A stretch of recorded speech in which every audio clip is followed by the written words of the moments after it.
everybody. Today we're here to learn about identity theft and fraud.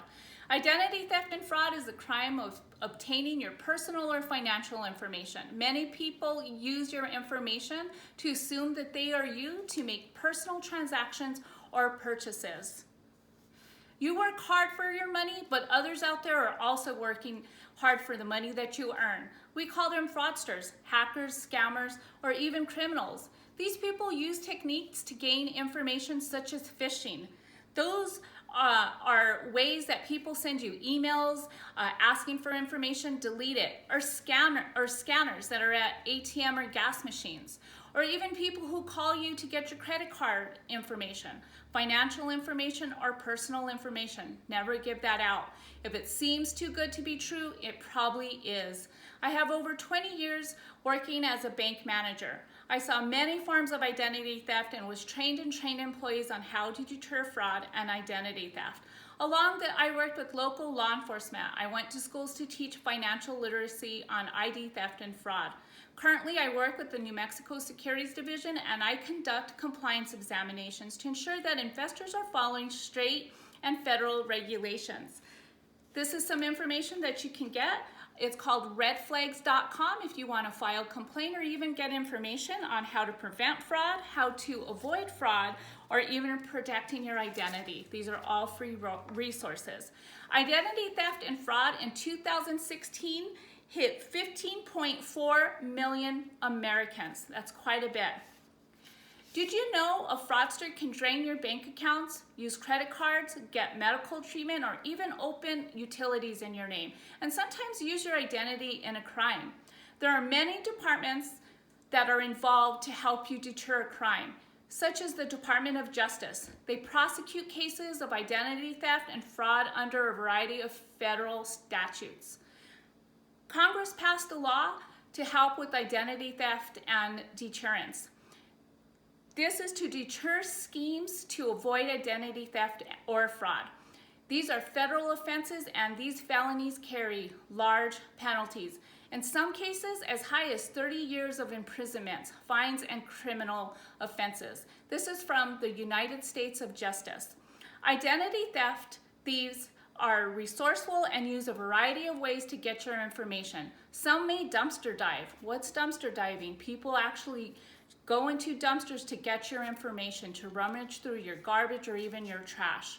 They break into businesses or work for real companies where they steal your information or call you saying that they're from an institution that you trust, like a bank, a credit union, or even the IRS.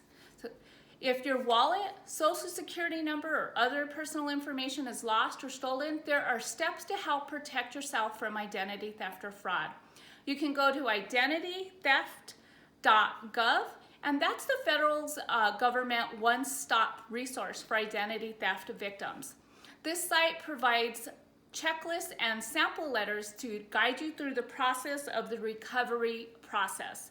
You can also visit ftc.gov/ID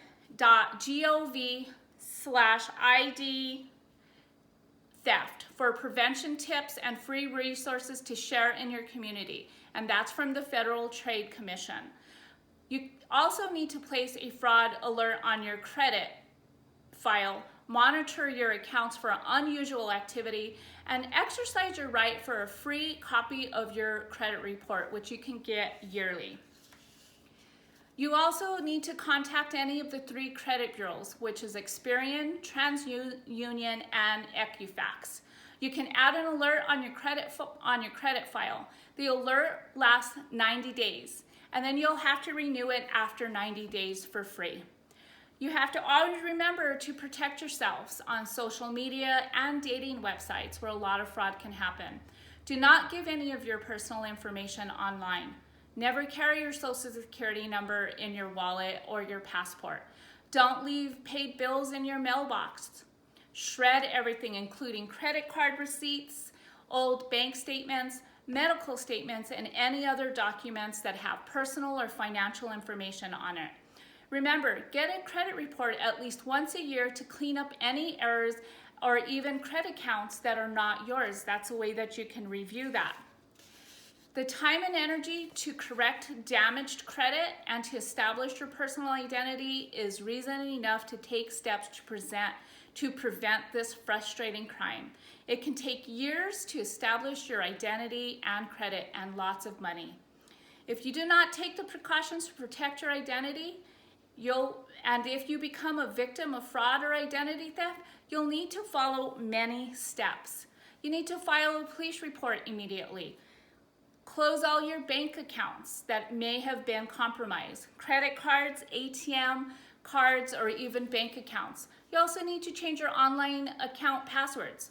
You need to call those 3 major credit reporting agencies that we talked about, and also place a fraud alert on your file. A child can also be a victim of identity theft.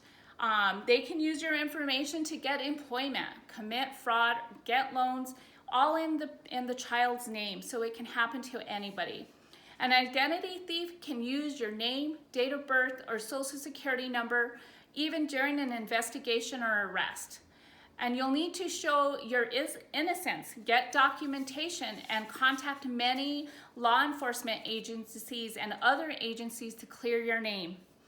As a final point, identity theft is one of the fastest growing crimes in our country. With education and knowledge and knowing about resources, a variety of people from school-age children, teenagers, and adults can learn about personal safety of protecting your identity and not becoming a victim of fraud or identity theft. So you must always remember to shred all your documents with all your personal information. Don't carry your social security card, birth certificates, or passports, except when necessary. Review your bank statements regularly and report any unauthorized purchases. Get a credit report yearly, and again, that's free. Be aware of your surroundings and check for unknown devices in ATM or gas machines. Identity theft and fraud can happen to anyone at any time, so always be aware. Thank you. Have a great day. Bye.